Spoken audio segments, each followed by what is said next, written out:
Hi, Dr. Pryor here with Pryor Health. I'm here with Laura and Dr. Sood, and we're here to introduce the Pryor Health Center of Excellence for breast implant illness. And as most of you know, I've been doing a lot of breast implant illness work over the last few years, and I've really kind of built up this Center of Excellence, which by definition I'm calling the combination of research, education, and clinical outcomes, all that we do here at Pryor Health.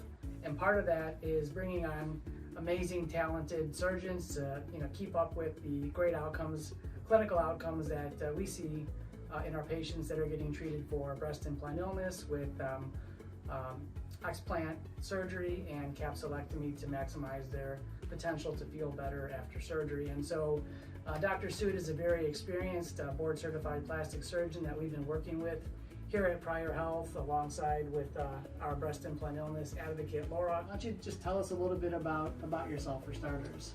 Well, first of all, it's a privilege to be part of this program here with Dr. Pryor and Laura. I feel like they both kind of brought me on, and it's been an interesting experience. For about a year, I've been doing explants almost exclusively here at Pryor Health.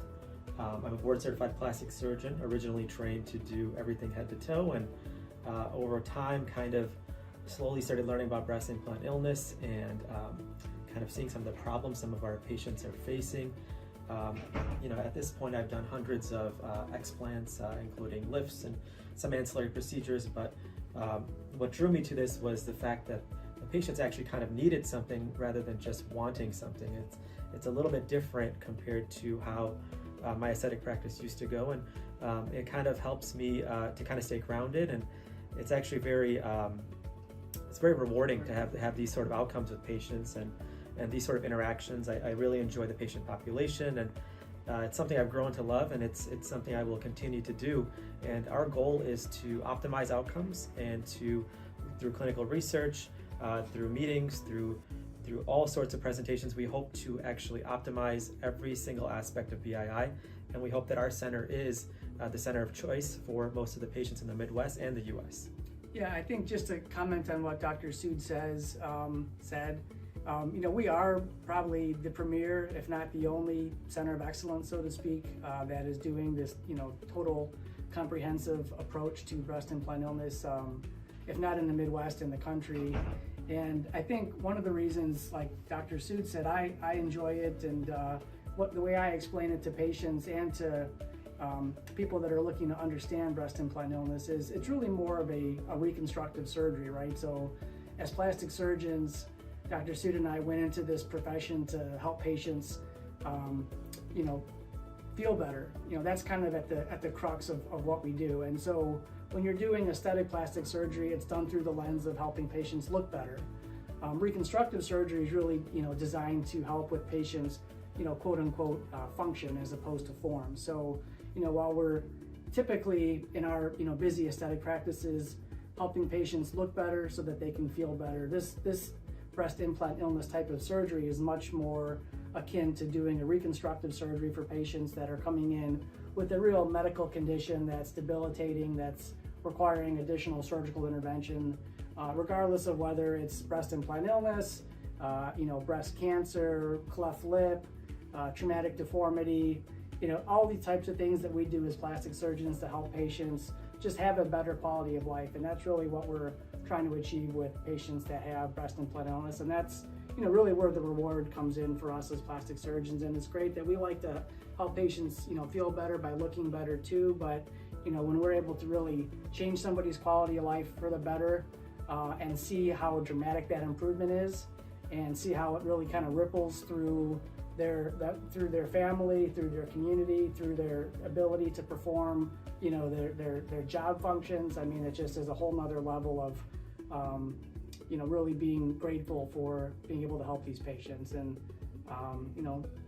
it's rare to be able to find talented surgeons like Dr. Sood that can not only understand kind of what we're doing with breast implant illness, but be able to execute a very successful surgery, which is not an easy task. It actually is a challenging surgery to do correctly. That's why we've got the team in place to not only maximize the clinical outcomes, but making sure that the patients are treated holistically for any other related conditions, emotional, psychological, nutritional, just general wellness, so that we can get the best possible outcomes for them. And so I guess with that, I'm curious to hear Laura's feedback, and she's trying to hold the tears back. So he can feel it. Obviously, he knows me well enough. So I'm going to take my advocate hat off for 1 second, which is what is probably going to make me cry. But I want to thank you, Dr. Pryor, for bringing Dr. Sood on. I think it's so important in this community that we have doctors that believe us, and to have a team that is so incredibly supportive of the BII community. So, I always say, you're only one person, and you can only do so much. So to have Dr. Sood believe us and come on board and have the empathy and compassion and meticulous hands to take care of this population along with you is beyond grateful. It's been a pleasure watching you work with your patients, and it's a pleasure watching you work with your patients and being in the center of that, and loving these patients and crying with these patients. And something that they had just said, it's not something they want, it's something they need. Those words are just resonate. These patients are sick. So to have somebody say, I believe you, and we're going to take care of you, and do the proper procedure, having patients travel from all over the state. Majority of our patients actually travel from out of state, which speaks volumes. It makes me sad to think that they have to travel out of state because there's not enough brave doctors that are standing up and willing to acknowledge BII, tell them they're not crazy, because they're not crazy, and do the proper procedure. And I can feel it starting. I'm going to start crying. And when he looks at me and smiles, he knows I'm going to start crying. So this all started Pryor and the Crier. It's exactly almost 3 years ago. I know you said 2 years ago. It's actually three years. So, 2018 actually. Yeah. So Yeah. I said 5 years. Well, I've known you for that one. Yeah. But so I am beyond grateful to bring Dr. Sood on to be able to help as many women as we can. And we're just going to keep building and continue with our med students with research. That is huge. That is something no other practice does, that has medical students that are willing to do these studies, because we need the science behind this.